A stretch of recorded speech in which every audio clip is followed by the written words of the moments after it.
আসসালামু আলাইকুম, good morning, welcome to my channel বিনিয়োগ লজিক। আশা করি সবাই ভালো আছেন এবং সুস্থ আছেন। আমাদের ওয়ার্কশপের সেকেন্ড পার্ট নিয়ে আজকে আলোচনা করবো এবং আজকে সবচেয়ে ইন্টারেস্টিং পার্ট এবং ব্যাপারটা হচ্ছে যে কোম্পানির মোডস নিয়ে আজকে আলোচনা করবো যে কীভাবে কোম্পানির প্রতিযোগিতামূলক সুবিধা খুঁজতে হবে। আপনাদের সিলেকশন কিছু ওয়াচ লিস্টের কোম্পানি থাকতে পারে, বাট সবসময় আন্ডারস্ট্যান্ড করতে হবে যে এই কোম্পানিগুলো কেন মার্কেটে কম্পিটিটিভ অ্যাডভান্টেজ পাচ্ছে বা এর অন্য অন্য কোম্পানিকে প্রতিযোগিতা করার মতো কী কী কোয়ালিটি আছে। কারণ কি, এই সকল কোম্পানি কিন্তু ফিউচারে ভালো করে যাদের এই স্ট্রেংথটা অনেক ভালো থাকে। সো চলুন ভিডিওটা শুরু করা যাক এবং শেষ পর্যন্ত দেখবেন এবং সাবস্ক্রাইব করবেন। Thank you.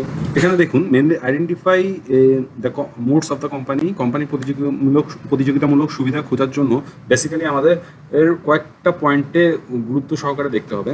যেমন ফার্স্ট পয়েন্টটা হলো সেক্টরের গ্রোথটা কেমন আছে, যে সেক্টরটা বাড়তেছে বা সামনের দিকে ফিউচারে, এবং গভর্নমেন্টের সাপোর্ট কেমন আছে সেক্টরটাকে গ্রোথফুল করার জন্য বা গ্লোবাল ইকোনমি কি বলতেছে সেক্টর গ্রোথের জন্য।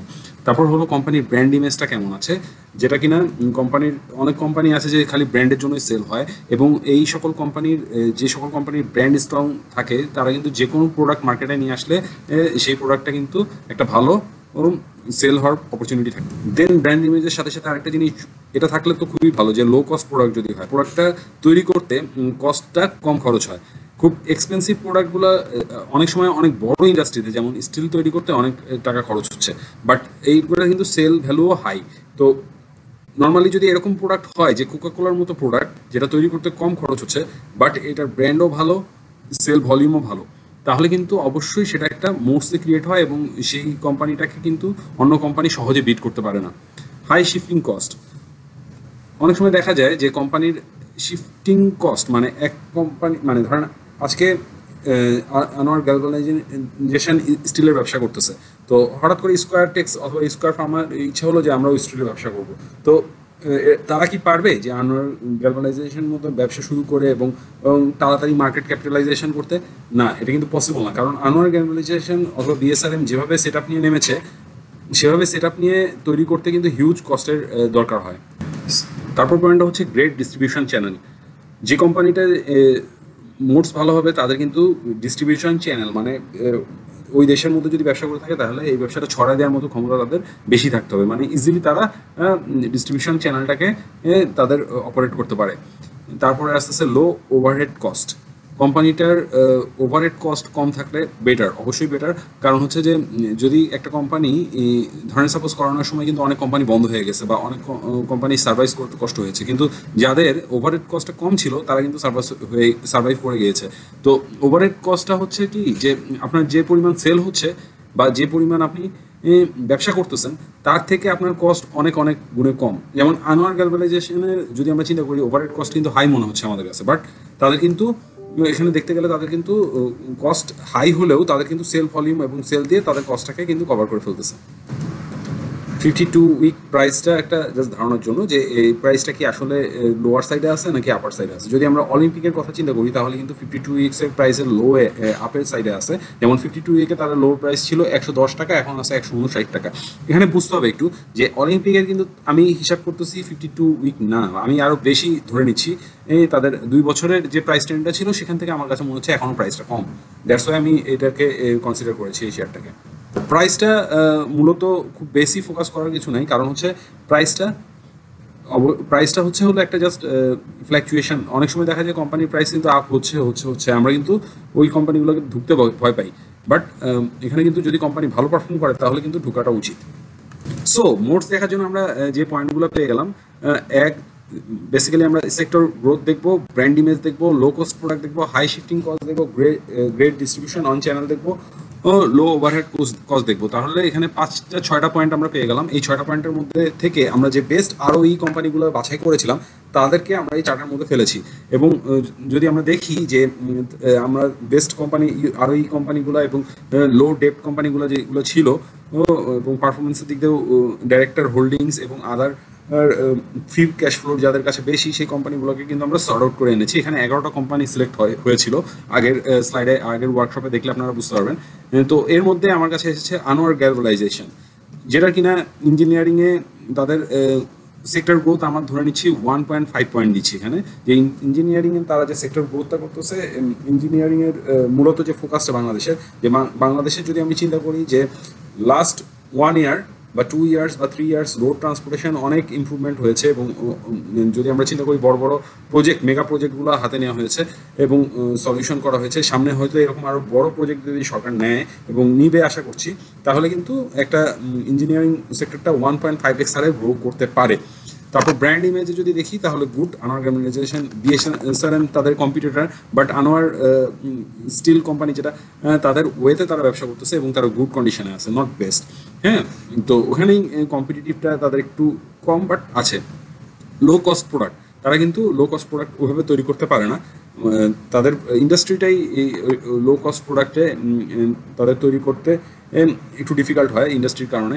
যেমন ধরেন একটা স্টিল তৈরি করতে হলে যে ফুয়েল এবং পাওয়ারের প্রয়োজন হয়, এবং ফুয়েল এবং পাওয়ারের মার্কেট যদি ফ্ল্যাকচুয়েট করে তাহলে কিন্তু তাদের প্রোডাক্টের প্রাইসও ফ্ল্যাকচুয়েট করে। হাই শিফটিং কস্ট, এই সকল ইন্ডাস্ট্রিতে যে কেউ চাইলে এন্ট্রি নিতে পারবে না, তাদের কিন্তু হাই অনেক কস্ট নিয়ে আসতে হবে এই সকল কোম্পানিতে এন্ট্রি নিতে হলে, অনেক ক্যাপিটাল নিয়ে আসতে হবে এইসব কোম্পানিতে এন্ট্রি হতে হবে।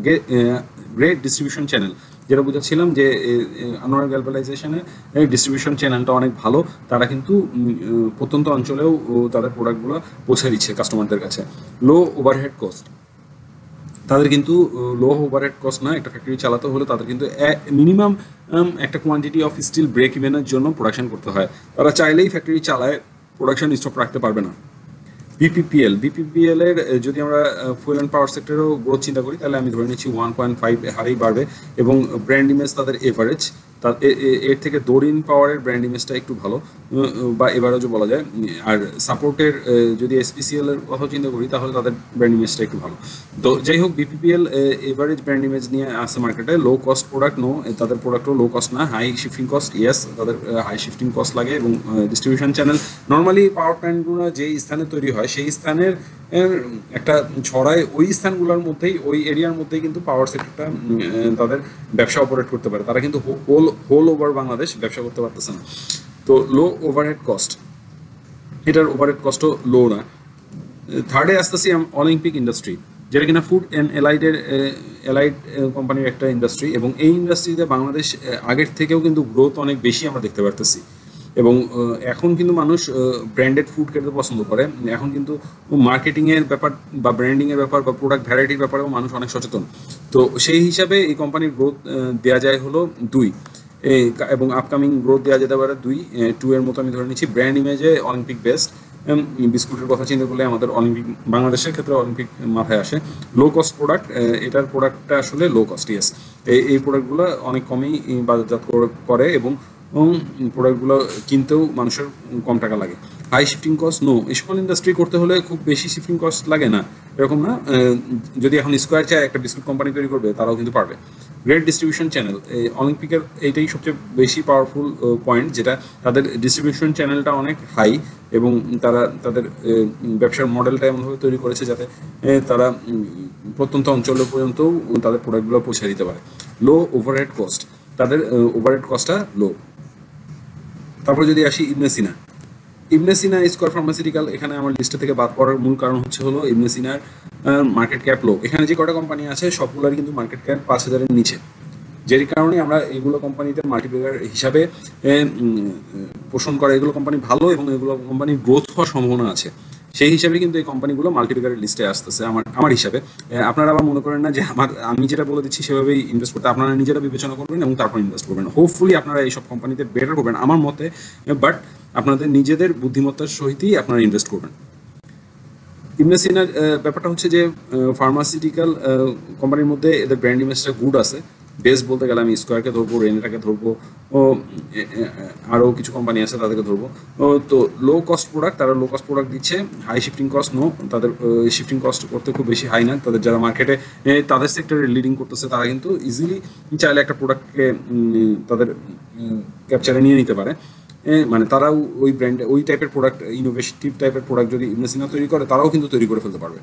তো এই হিসাবে ইবনে সিনার ব্র্যান্ড ইমেজটা কাজ করে, যে যারা ইবনে সিনার প্রোডাক্ট ইউজ করে তারা দেখা যায় ইবনে সিনার প্রোডাক্ট ইউজ করবে। ইবনে সিনার পরে যদি আমরা একটু দেখি তাহলে আমরা কোহিনুর কেমিক্যাল আসতে পারি। এটাও কিনা ফার্মাসিউটিক্যাল এবং কেমিক্যাল সেক্টরের কোম্পানি, যার ব্র্যান্ড ইমেজ আছে গুডে এবং লো কস্ট। ইয়েস, তাদের low cost product, high shifting cost না, এই সকল প্রোডাক্ট কোম্পানিতে আসতে হাই শিফটিং কস্ট লাগে না এবং great distribution channel, average distribution channel তাদের মধ্যে আছে, লো ওভারহেড কস্ট। ইয়েস, তাদের প্রোডাক্ট তৈরি করতে লো ওভারহেড কস্ট তৈরি হয়, কারণ কিন্তু তারা অনেকটা কমোডিটি প্রোডাক্টও তৈরি করে এবং তারা তিব্বত টাইপের সাবান তৈরি করে। তো দ্যাটস ওয়াই তাদের লো ওভারহেড কস্ট থেকে ইবনে সিনার থেকে। তারপরে যদি আসি আমরা সিঙ্গারবিডি কিন্তু টেকনোলজিক্যাল কোম্পানি, তারা কিন্তু বিভিন্ন ধরনের টেকনিক্যাল প্রোডাক্ট তৈরি করে, কিন্তু এই ইন্ডাস্ট্রিতে মার্কেট লিড করতেছে ওয়ালটন। বাট ওয়ালটনের মার্কেট ক্যাপিটালাইজেশন অনেক হাই হওয়ার কারণে আমাদের হাতে চলে আসছে সিঙ্গারবিডি স্ক্রিনিংয়ে, এবং সিঙ্গারবিডির তাদের ব্র্যান্ড ইমেজ আছে এখন এভারেজ, কারণ ওয়ালটন অলরেডি এই মার্কেটকে লিড করতেছে। তারপর লো কস্ট প্রোডাক্ট, তাদের প্রোডাক্ট তৈরি করতে লো কস্ট হয় না, অত লো কস্ট হয় না, যেহেতু ওয়ালটন ম্যাসিভভাবে প্রোডাকশন করতেছে এখন, তাদের প্রোডাক্ট তৈরি করতে কিন্তু লো কস্ট হচ্ছে।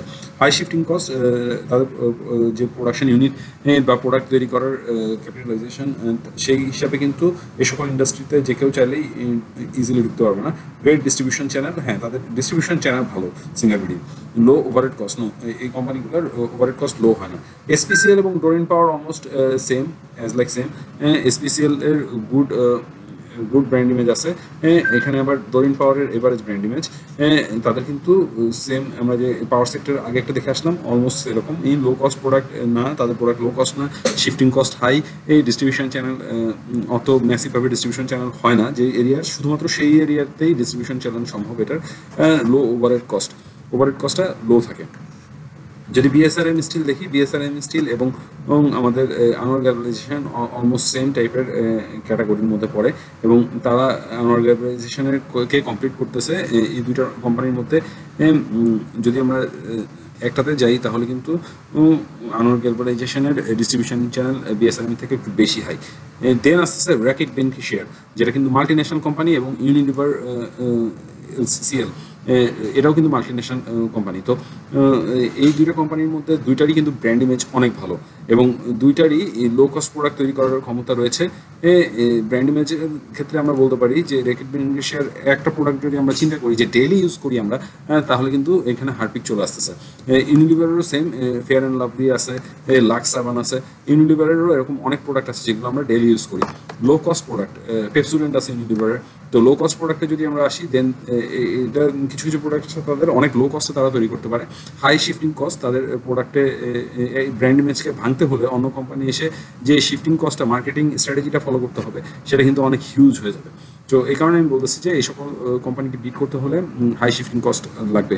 গ্রেট ডিস্ট্রিবিউশন চ্যানেল, তাদের ডিস্ট্রিবিউশন চ্যানেলকে বিট করার জন্য একটু ডিফিকাল্ট, তারা কিন্তু তাদের ব্র্যান্ড ইমেজ দিয়ে ডিস্ট্রিবিউশন চ্যানেলটাকে ক্রিয়েট করে ফেলছে। লো ওভারহেড কস্ট, এই দুইটা কোম্পানির কিন্তু ওভারহেড কস্টটা আমাদের ধারণায় লো, কারণ একটা মাত্র অবস্টাকেল আছে যে ফ্যাক্টরি বাংলাদেশে থেকে বাইরে থেকে কিছু জিনিস তাদের ইম্পোর্ট করা লাগে, র ম্যাটেরিয়ালস বা কিছু জিনিস, যেহেতু মাল্টিন্যাশনাল কোম্পানি, সেই ক্ষেত্রেই খালি অবস্টাকেলটা, যে কারণে কিন্তু কোম্পানি কিন্তু এবারে ব্যবসা করার ক্ষমতাটা একটু কমেছে। ডলার প্রাইস ইনক্রিজ করেছে, এবং করোনার মধ্যে তাও ঠিক ছিল, বাট ডলার প্রাইস ইনক্রিজ করার পরেই কিন্তু আমরা দেখতে পাচ্ছি যে ব্যবসা তারা কিছুটা হলেও একটু চাপের মুখে পড়েছে। বাট এই দুটো কোম্পানি হচ্ছে বেস্ট। তো এই সকল বিবেচনা করেই কিন্তু আমি এখানে একটা পয়েন্ট দিয়েছি প্রত্যেকটা কোম্পানিকে, এবং যদি আমি চিন্তা করি যে আমার পয়েন্ট আউটের মধ্যে যদি আমি একটু ফিল্টার করে নিই যে বেস্ট পয়েন্টের মধ্যে 4-এর উপরে কারা আসে, 4.5-এর উপরে, তাহলে যদি আমরা দেখি তাহলে আমরা আমাদের আইডিয়া পাবো। যদি আমি এখানে 4.5 দিই গ্রেটার দেন, তাহলে কিন্তু এখানে মাত্র 3টা কোম্পানি আসছে, অলিম্পিক, র্যাকেট বেনিফিশিয়ার এবং ইউনিলিভার। তো আমাদের দেখেন এতগুলো স্টকের মধ্যে থেকে কিন্তু স্ক্রিনিং করে খুব ইজিলি এবং সহজেই আমরা আমাদের কোম্পানিগুলোতে কাছে প্রায় পৌঁছায় গেলাম, যে কোম্পানিগুলোকে আমরা ধরে নিচ্ছি যে সামনে মাল্টিপ্যাগার হইতে পারে। তো বেসিক্যালি আমি এখানে আরও একটা কোম্পানিতে আসতে পারি, বাট আমার মনে হয় যে বেস্ট কোম্পানিগুলো থাকাই বেটার। এবং আরেকটা ব্যাপার হচ্ছে যে এই কোম্পানিগুলো নিয়ে ওয়ার্কশপ 3-তে আরও ডিটেলস অ্যানালাইসিস করবো তাদের ব্যবসাকে নিয়ে। এবং মাল্টিপ্যাগার হইতে হলে আমাদের কিন্তু আরেকটা জিনিস মাথায় রাখতে হবে, মাল্টিপ্যাগার হতে হলে খালি কিন্তু আপনার কোম্পানি পারফরমেন্স ভালো করলেই হবে না, দেশের অর্থনৈতিক উন্নতি হতে হবে, এবং দেশের অর্থনৈতিক উন্নতির সাথে সাথে শেয়ার মার্কেটেরও আস্তে আস্তে ভালো পারফর্ম করতে হবে। তো বেসিক্যালি আমাদের যে ধারণা আমরা এখন 2022-এ বসে আছি, যেখানে কিনা আমরা ধারণা করতেছি ফিগার্স ইন পার্সেন্ট অ্যান্ড যেখানে কিনা বাংলাদেশের জিডিপি যে গ্রোথটা আছে সেটা আমরা এখন ধারণা করতেছি 7.10-তে ছিল, এবং 2023-এ এটা ইন্ড হবে 7.50-তে। এবং এই যে প্ল্যানগুলো নেওয়া হয়েছে যে এই গ্রোথের জন্য, তার মধ্যে রয়েছে Bangladesh on way to $1 trillion economy by 2030 at a growth rate of 10%, যেটা কিন্তু অন্যান্য এশিয়া কোম্পানিগুলোর থেকেও ভালো একটা এক্সপেকটেশন করা হচ্ছে, যেটা আমাদের মিনিস্ট্রি করতেছে, যে যেহেতু এটা লাস্ট ইয়ার তাদের এটা করতেও হবে, না করলে তো আমরা জনগণ তাকে ভোট দিতে যাব না। সো এই কারণে কিন্তু তারা একটা বেসিক্যালি বাংলাদেশের ইকোনমি যে ভালো দিকে যাবে সেটা তারাও প্ল্যান করতেছে, তারাও চেষ্টা করবে, এটাই বলতেছে। তারপর Bangladesh to become 9th largest consumer market by 2030। HSBC global research থেকে আসতেছে যে এটা কিন্তু বস্টন কনসালটেন্সি থেকে গ্রুপ থেকে আসছে, এবং এইচএসবিসি গ্লোবাল রিসার্চ থেকে আসতেছে 9th লার্জেস্ট কনজিউমার মার্কেট হতে পারে 2030-এর মধ্যে, এবং Bangladesh economy to reach $1 trillion by 240 planning ministry থেকে যেটা আসতেছে যে $1 trillion পৌঁছাবে হলো 240-র মধ্যে if the current consecutive growth cover 6% continuous. যেখানে বস্টন ধারণা করতেছে 10%, সেখানে মানে আমাদের মিনিস্ট্রি ধারণা করতেছে 6%। তো আমরা 6% ধরে আগে যে 2040-এর মধ্যে বাংলাদেশের ইকোনমিক গ্রোথ কিন্তু অনেক ভালো হবে। তো যখন কিনা একটা দেশের ইকোনমিক গ্রোথ ভালো হওয়ার প্রেডিক্টেড করা যায়, তখন কিন্তু ভালো ভালো ছোট ছোট কোম্পানিগুলো মাল্টিপ্যাকার হওয়ার ক্ষমতা রাখে। তো এটাই হচ্ছে ব্যাপার। এবং প্রপার্টি রেটটাও কমার ধারণা করা হচ্ছে, এলডিসি গ্র্যাজুয়েট স্ট্যাটাস, এবং বাংলাদেশকে একটা হাব তৈরি করার চেষ্টা করা হচ্ছে, যে অন্যান্য কান্ট্রিগুলো যেগুলো এশিয়ার মধ্যে আছে, ভুটান, তারপর নেপাল, এদেরকে এর সাথে কমিউনিকেশনের জন্য বাংলাদেশকে ইজিয়ার ওয়ে তৈরি করে দেওয়া হচ্ছে। তো হোপ এই হিসাবগুলোতে বাংলাদেশ ভালো করবে।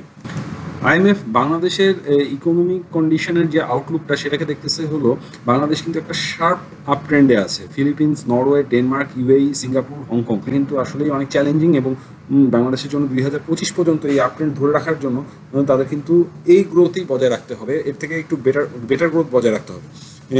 Figures represent GDP at current dollars value, যেমন আগে 2020 ছিল 323 টাকা, 355 টাকা, 390 টাকা, এভাবে করে কিন্তু 516.24-এ গিয়ে পৌঁছেছে 2025-এর মধ্যে। আমরা জানি যে বাংলাদেশে সব কিছুর দাম হুড়াহুড়ো বাড়তেছে, এটাতে কিন্তু জিডিপি বাড়ে যদি আমি সেটাকে কনজিউম করতে পারি। যদি কিনা আমি সেই যেই হারে দাম বাড়তেছে সেটা কনজিউমিং করতে না পারি, তখন কিন্তু প্রবলেমটা ক্রিয়েট হয়। তো আমরা এখনও পারতেছি, এবং আমাদের হোপফুলি ইনকামও বাড়বে সবার। জিডিপির সাথে জিডিপির এই উন্নতির জন্য আমাদের ইনকামও কিন্তু বাড়তে হবে।